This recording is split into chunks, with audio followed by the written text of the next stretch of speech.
textual fact the reason, no? Undisputed. The Greek word episkopos appears in Philippians chapter 1, verse 1, 1 Timothy chapter 3, verse 1 and 2, Titus chapter 1, verse 7.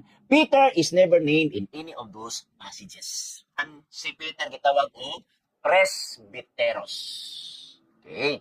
So Peter is never named in any of those passages.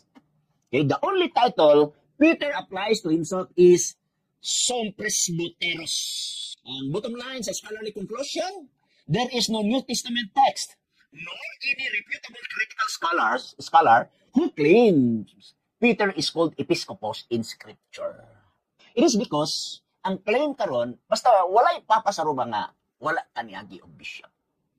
Pero nanong si Peter, kaya ang word nga bishop gikan sa Greek word nga episkopos, ug matud pa sa mga ebidensya mismo sa mga bugat na scholar nga si Peter wala makagunit sa episkopos. Naara siya sa presbyteros. There is no testament text nor any reputable critical scholar who claims Peter is called episkopos in Scripture.